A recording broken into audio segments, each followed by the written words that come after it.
Greetings. Introducing Voices of Festival, brand new podcast series from the International African Arts Festival, created to keep you connected as we count down to our 55th year of culture, creativity, and community. Each week, hear directly from the artists, dancers, musicians, vendors, and community members who make this festival an unforgettable experience. Tune in every Thursday at 8 p.m. on YouTube for Voices of Festival. Celebrate the culture, feel the rhythm, be part of the journey.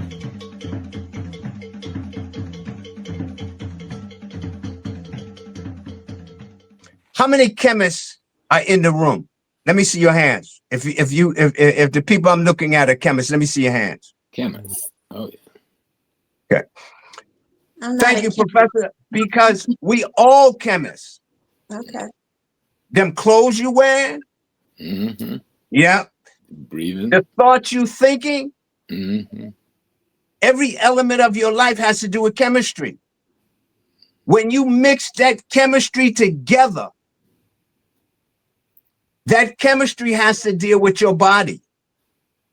That's why if you take in, for instance, as men, if we take in zinc, well, you got to take in copper because the copper balances the zinc so that it gets into your system.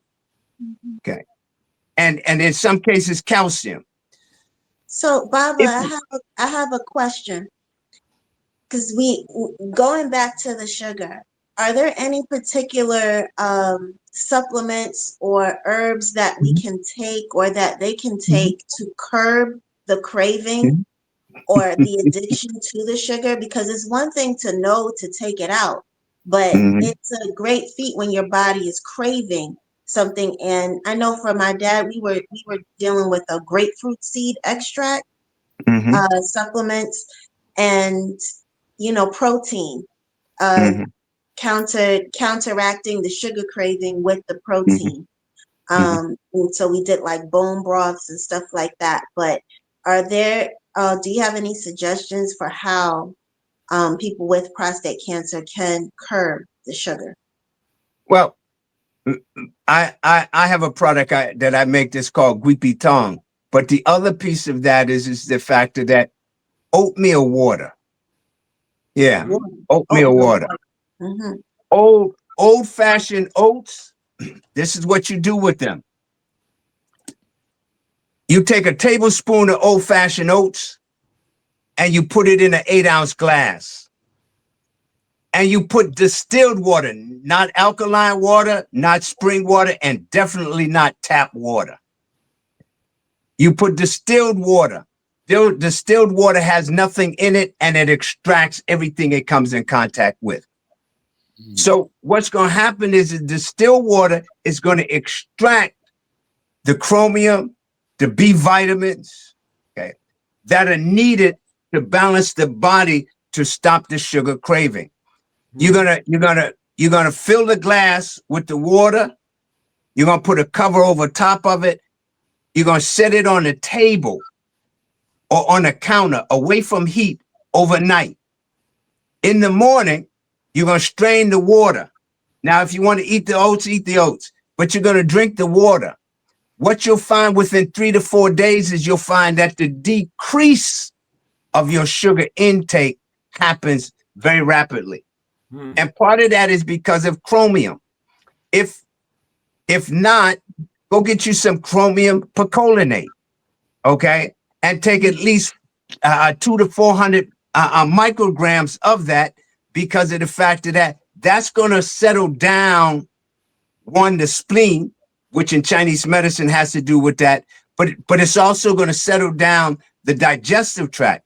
The other piece that I tell people that go to the health food store and purchase digestive enzyme complex. The digestive enzymes, you want them to break down starch, lipids, fats, sugars, and malts, and protein. Because each area of your body, your mouth breaks down starch, Your stomach breaks down protein. Your small intestines, which is the most powerful part of your digestive system, breaks down lipids, fats, sugars, and malt. So you want to get that happening because now you're going to get the digestive tract back on course. Remember, I said you're suffering from malnutrition. The other piece of that is the fact that you want to take probiotics. Okay. And if you're using yogurt, you want to make sure that the yogurt's plain and there's no fruit in the yogurt. See, because yogurt fights against sugar. And so if there's fruit in the sugar, now you got a fight going on before you even get it. So you want to make sure that it's plain, sour, bitter, nasty tasting yogurt. Okay. Whole fat, not non-fat, right? Right. Okay. So told you all about Akamal. I told you. Merciless.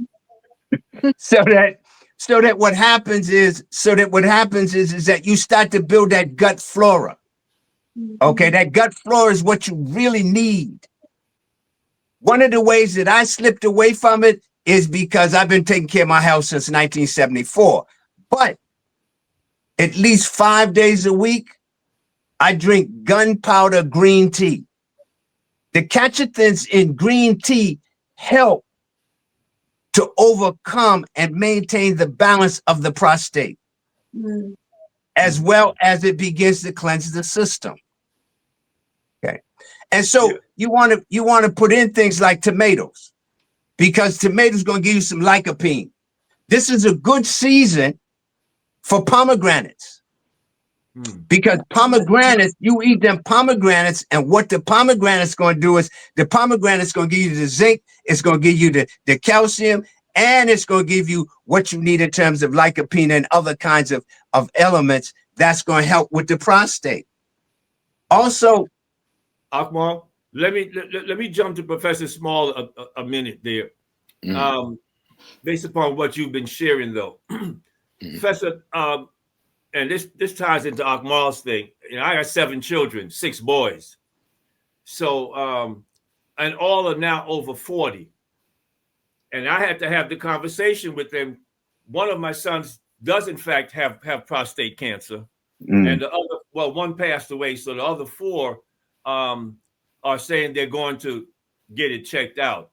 But what are you telling brothers when you meet with them? And do they get a sense of how urgent this situation is?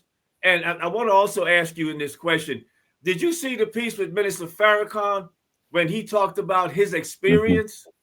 Yeah, and I've spoken with him a couple of times. I've been in his presence where he spoke about it. The beginning is most people are ignorant. Most brothers are ignorant. What Akamal was just talking about health, 99% of us are ignorant of that. No question. And in a country that have created a system where you are poisoned with every meal you eat, but you have been socialized to think you're eating well. Right. And when you try to tell people, no, I mean, just first trying to tell yourself. But I grew up on a farm. You know, I grew up in the woods where we ate good. That's probably what has saved me. The foundational diet that I grew up on until I was 18. You know, where we plant everything in the field and we harvest. We'd sit in the field and eat a carrot or eat a tomato right in the field. You know, you didn't wash it off, you wiped it off. You know what I'm saying? Right. It was a different world, and then you tried your best to stick to that. But in a world that until very recently didn't even know what whole food meant. Right. Or health food meant. You were stuck with what was in the supermarket. And almost all of that was poison. But you didn't know that. Even there where you tried to do the best you could to find, I'm going to be a vegetarian. But what does that mean? When you look at the list of what is in there, in the vegetables, in that green beans, or what is in that corn, or what, and you go, dang, I mean, it has nothing to do with vegetables. And you live a life being ingesting all of this. So when you come to people just understanding what do I do? The information Kamal just gave in that short period of time is sorely missing from the daily conversation. We are not, I just started becoming aware 20, 30 years ago, when I started saying, okay, let me turn to acupuncture. Let me, go into really reading. And this is a wife who's a physician. We've been together 54 years. She loved her husband. She's been trying everything she could to help throughout our years. And she had to re-educate herself because they don't teach this stuff in medical school. Right. Sahekeena, let me ask you I something. have a question. Well, tell you what, Sahekeena, before your question, I want to continue in this vein. What was it, how difficult was your journey as the caregiver to have Baba Stan adjust? I see you smiling already. To have him adjust his eating habits. So I will say my father was very powerful man, a leader, and very strong-willed, But you said he was stubborn. yeah, You very, very strong-willed, opinionated. And, I will say I wanted to speak to everyone here on this podcast is a priest. We are all spiritual people. We are all of a mindset of understanding universal law from a number of perspectives, but also having a foundation in African tradition. So let's say that my father was an Obatala and an Ifa priest. So the essence of Obatala is he's a visionary and very strong-willed and opinionated, but in terms of he had a very wide vast of information. And so with him having all of the resources of information in terms of how to heal, he was tapping into all of his resources. And being his caretaker, I'm a priest of Oshun. I did have to bend to his will in terms of what he wanted to do, and always give him that upper hand to say, okay, well, what do you want to do now? I'll go with you this way. I'll go with you that way. And it was good to a certain extent, but it was also to a detriment because we're not able to go through with a full protocol. But what I did pick up from the journey is, one, the sugar. Two, it was a very emotional, his emotions played an impact on the disease. And I think that coming from a holistic perspective, that should be looked at and addressed in terms of how you manage your emotional state. And a lot of times men like to bury that or not address it or not tap into that aspect of themselves. Everything is logical. Men are strict, men are, but that emotional piece metaphysically is tied to cancer. And when we wanted to address the affirmations and the spiritual aspects of it, that I did come up to some challenges, in terms of getting him to embrace those aspects. I mean, and he did. I will not say that he did not, but it was a struggle with stubbornness towards that aspect. So my question was around that area in terms of, to all of you, in terms of being spiritually grounded people, what would you offer in terms of your regimen spiritually for how you manage this ailment moving forward in terms of healing it? Because I still, even though he has passed, I do believe that it can be healed. It can be. It definitely can be. And from a holistic May I perspective. make a comment? Just too often those of us who are priests and priestesses in the tradition, we don't see the role of health and spirituality. Right. Right. And if we do see it, we don't understand that health, and I started saying this in the last few months, that health may be one of the most essential elements of our spiritual understanding. No question. It creates the very environment for the other energies to live. Right. And if we can't make that institution such that it can receive the other energies, that it can receive the vibrations and the rhythms in an appropriate way, we're going to be sick. No question. Sick. No question. And so we have to really bring the understanding of being healthy back into our sacred science system in a way that, I'm not a very ritualistic person, because much of the rituals that we do come from our ancestors' cultural space and time that we have no understanding of. We need to create new rituals for this time based on the wisdom from that time.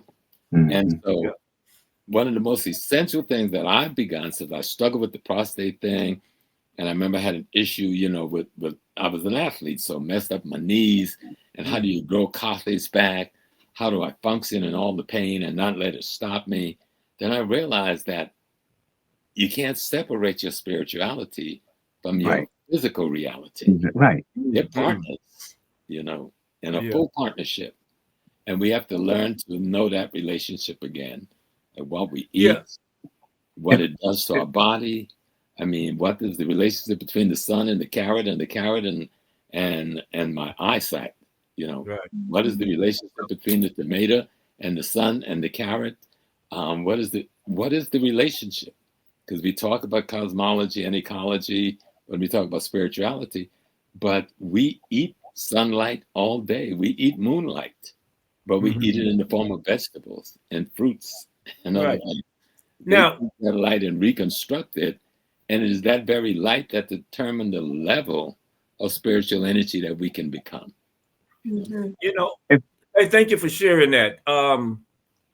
Our time is running out, and I want to catch a couple of quick things. One of those is that was the same advice that was given to me, was you've got to change your headspace, because the negative energy invites the cancer in.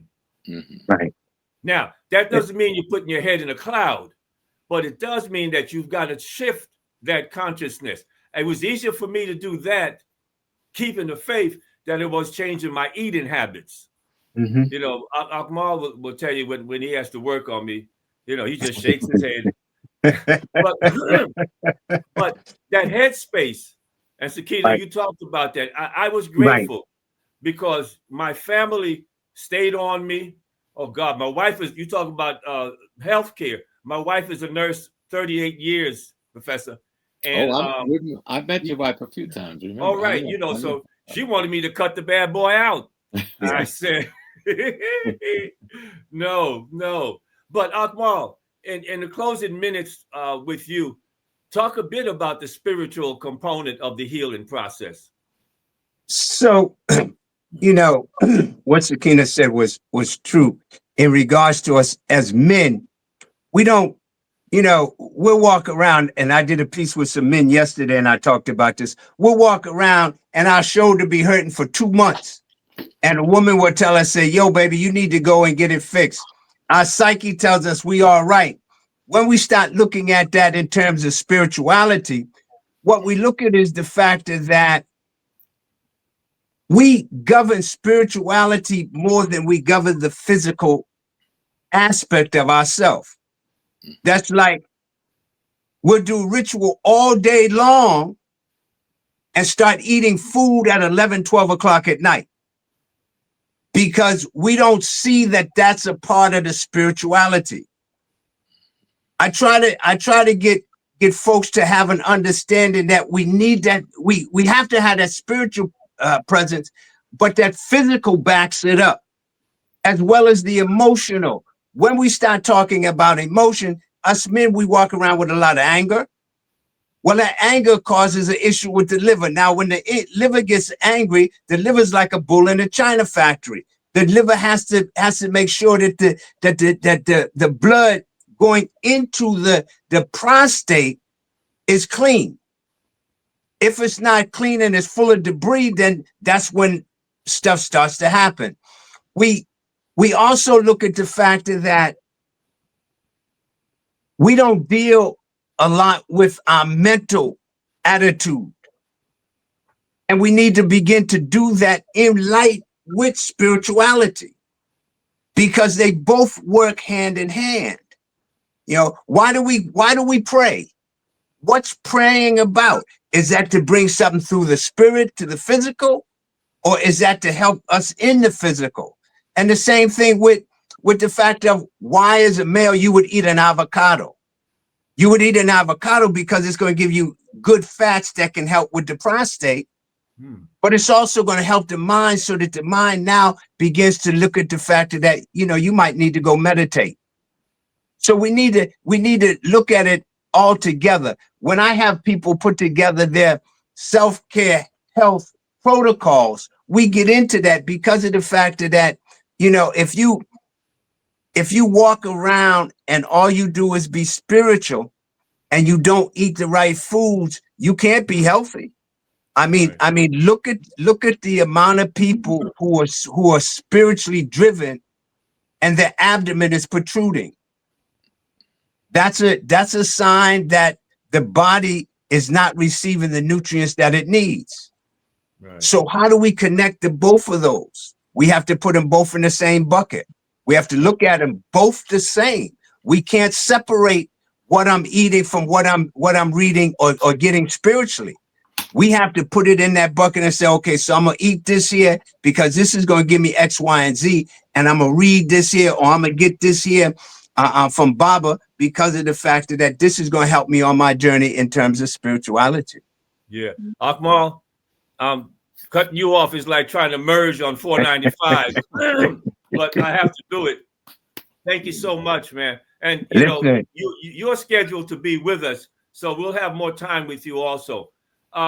Professor, I want to shift a little bit and deal with Mama Assata Shakur. And the your history with her, your take on her passing and her impact on our movement. Oh yeah, her impact on the movement, I'll start there, is extraordinary.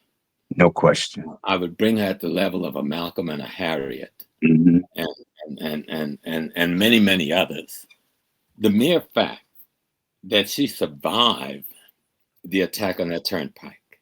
Yes. My brother Zaid, her husband, Zaid, at that time, was my closest friend. He was the only one of the Panther 21 that never surrendered.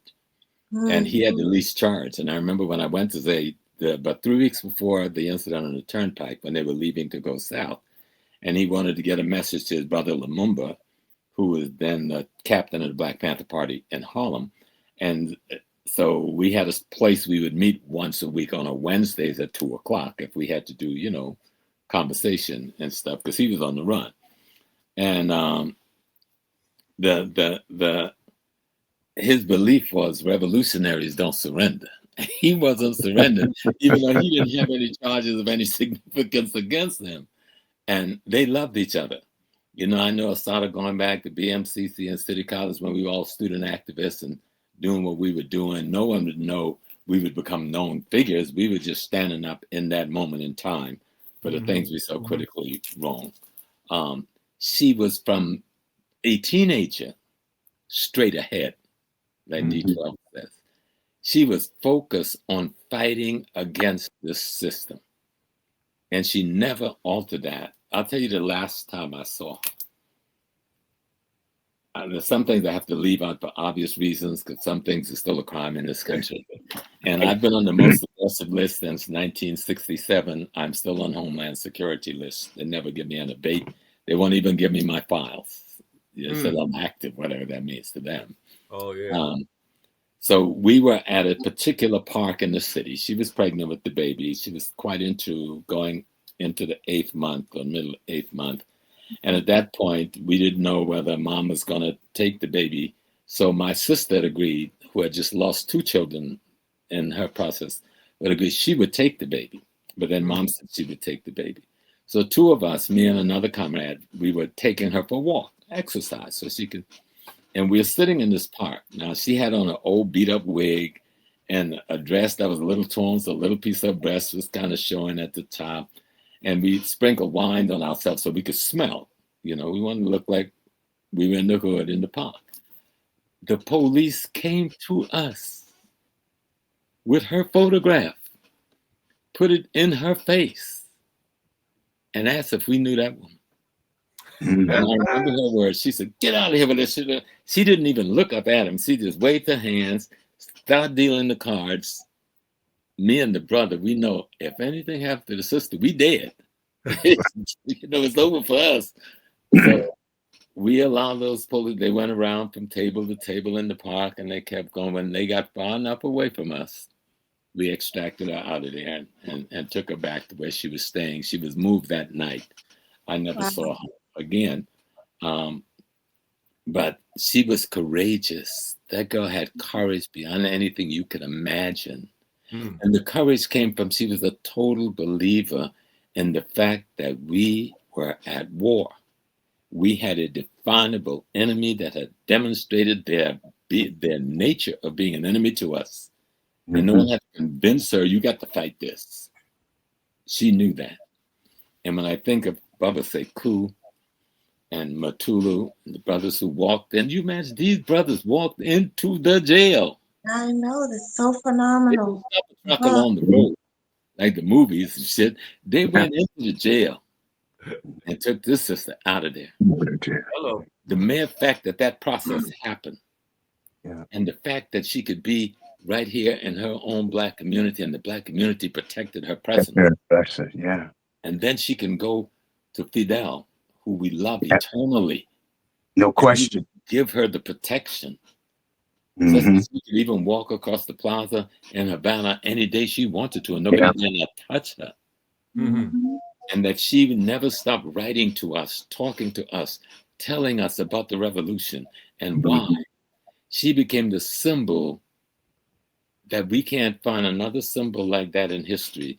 Fred Douglass may come close in his escape.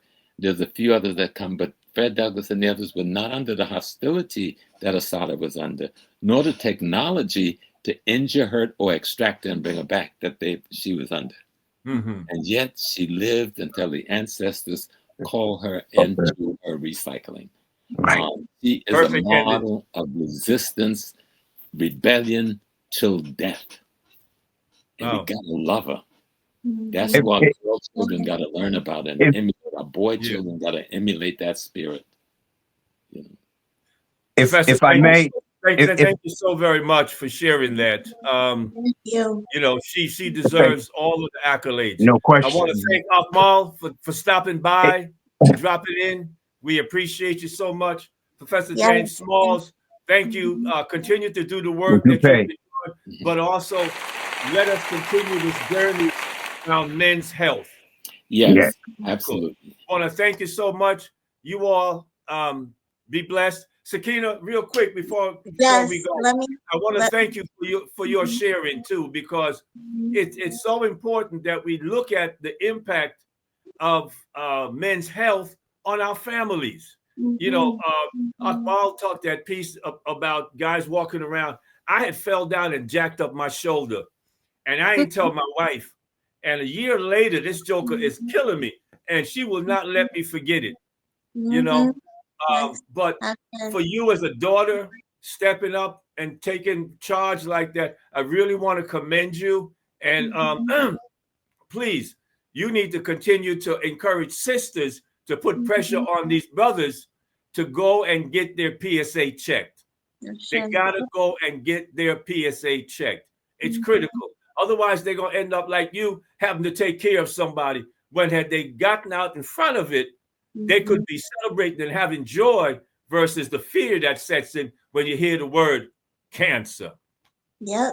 Well, you know, either way, at whatever stage, we do have the ability to address it. from a spiritual level. And I really commend our guests that came on to really speak to what it is to heal holistically. And, even talking about Asada's struggle and journey, she was very much so protected by spirit because of her belief system. She believed in she believed wholly in what her mission was, and she followed through all the way, regardless of any adversity. And that is, something to really look to in terms of inspiration for whatever your struggle is, whether it's health wise or anything else, is just keeping the faith and staying the course. So with that said, I just want to thank everybody for tuning in, and please like, comment, subscribe to our podcast, Voices of Festival. We are looking to build our subscription to 10,000 followers. And you can follow us on IAA Festival on Facebook and IG. And also, if you would like to donate to, or you know what, our goal for Drive for 55 for next year is to encourage 55 people to give $5.55. Because we are aiming to have a beautiful festival next year for our 55th anniversary, and it doesn't work without you. So thank you very much. $5.55. You can submit our Cash App, IAA Festival cash sign, or you can just go on the website, and there are a number of different ways that you can donate at iaafestival.org. Okay, so thank you very much. This is a great show. Mm-hmm. Absolutely. And thank you for reminding us. But by the way, you never know who's listening. And Beware was quoting me. And I got the quote from somebody else. They say, "You have not because you ask not." And quite frankly, the way spirit is moving, there might be somebody out there right now who said, "Look, I'll write you all a check." People still write checks. I'll drop $55,000 on you all, because I believe in what you are doing. Mm-hmm. You understand? So our Drive for 55 pledge campaign is moving forward. And we're starting out slow. But you know what? The history of the East began as a small street festival to where we are now, where we were looking at weekends of 75,000 people. So anything is possible. And so we ask that you continue to work with us, continue to share, because we want to build our following, that we can continue to keep information coming to you about whatever is going on. So this week, we looked at the issue of prostate cancer. And for some people, they may not think it's a hot topic, but when you realize how many people are dying around prostate cancer, that's crazy. That ought not to be happening. Mm-hmm. You understand? And so, sisters, you have a particular charge to get these brothers to go get their regular exams, because in my case, what happened was my doctor, after 3 years, he saw the increase in my PSA, which by Sahekeena only got up to 3. Hello, 3. But he sent me to the urologist. Come to find out, I had prostate cancer. Now, the number of cancerous cells were not that great. When they did the biopsy, I came in at about 7 or so.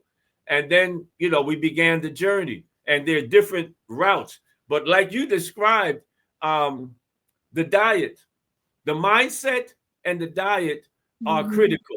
But family support to make that happen is extremely important. And again, I want to commend you for being there with your dad and pushing through with him, because I know it must have meant a lot to have you there, to not have to have that journey alone. So, hey, y'all, until next week, Sahkeena, this is Adeyemi Bandele. We are out, and we want you all to stay active, stay alive, and stay conscious. Peace. Peace. Thank you.